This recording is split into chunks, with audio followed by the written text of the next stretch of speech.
Contoh, zalikal kitabu la raiba fihi hudal lil muttaqin. Artinya zalikal kitab artinya apa, Mas?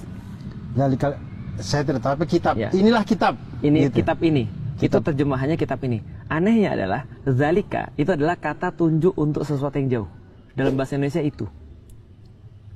Kalau ini hadza. Oh, kalau jauh sekali zalika. Kalau ini, kalau di sini hadza. hadza. Berarti harusnya terjemahnya adalah kitab itu.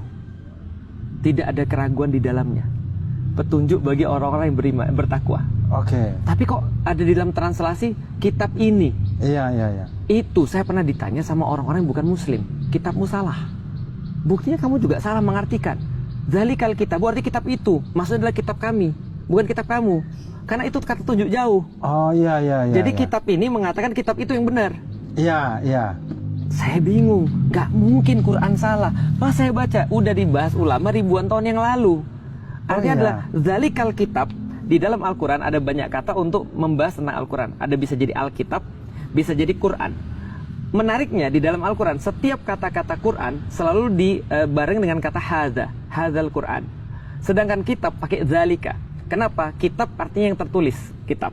Kataba menulis, Alkitab artinya adalah sesuatu yang tertulis. Dan kita tahu Al-Quran itu ditulisnya di mana? Di tempat yang dekat atau tempat yang jauh? Jauh. Fi lauhim mahfud. Al-Quran tuh ditulisnya bukan di bumi, ditulisnya di lauhul mahfud, ditulisnya di apa namanya, fi kitabim maknun, di tempat yang terjaga, yaitu di langit ditulisnya. Artinya ketika Allah merefer pada kitab ini, tulisan ini, tempatnya jauh. Tapi begitu Quran, pakainya haza, seakurat itu. Karena Quran disebut Quran itu ketika bacaan, ketika ada di kita ini, yang kita baca di depan kita, maka haza. Tapi pada waktu lagi di lauhul mahfud sana, zalika itu kitab itu belum namanya belum Quran pada waktu itu. Betul.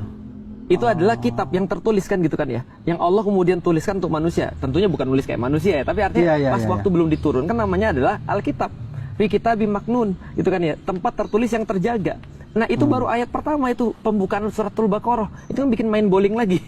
Itu kan ya. Apalagi contoh dalam surat yang sama, bayangkan dalam surat yang sama, saya nggak bisa membayangkan Nabi Muhammad bisa sepresisi ini, sedangkan beliau tidak bisa membaca, tidak bisa menulis. Contoh di dalam surat As-Saff, surat yang sama cerita tentang dua nabi yang saya sebut sama-sama apes di dalam Al-Quran. Nabi Isa sama Nabi Musa. Iya betul. Nabi Isa apesnya karena dituhankan, Nabi Musa apesnya karena dikomplain terus. Gitu kan ya. Nah maka bagaimana kemudian Nabi Musa mengadres atau membicarakan kaumnya? Dia berkata, wa idqala Musa liqaumihi ya qaumi. Ketika Musa berkata pada kaumnya, wahai kaumku. Tapi ketika Isa berkata pada kaumnya, dia tidak pakai ya qaumi, tapi dia berkata ya bani Israel. Ini saya pikir sebentar. Kenapa ini begitu surat ya? Ini sama nih. Ini suratnya sama. Musa berkata ya qaumi, wahai kaumku. Sedangkan Isa berkata ya bani Israel. Sedangkan yang dihadapi sama-sama bani Israel. Kenapa enggak Nabi Musa tuh bani Israel juga bani Israel. Isa bani Israel. Tapi kenapa Musa berkata ya qaumi, wahai kaumku, sedangkan Isa berkata ya bani Israel? Kenapa tidak Musa juga berkata ya bani Israel? Atau Isa berkata juga ya qaumi, wahai kaumku? Ternyata Musa berkata wahai kaumku karena jelas dia punya bapak orang Bani Israel. Sedangkan Isa, Yesus, dia tidak punya bapak. Maka dia tidak bisa berkata ya Bani Israel. Ya kaumku, dia tidak bisa berkata. Dia tidak bisa berkata begitu. Ya kaumku, dia karena berkata, bapaknya nggak ada. Iya Bani Israel. Karena Allah pengen menjaga bahwasanya Isa itu tidak ada bapaknya. Bahwasanya ibunya itu perawan, wanita terhormat.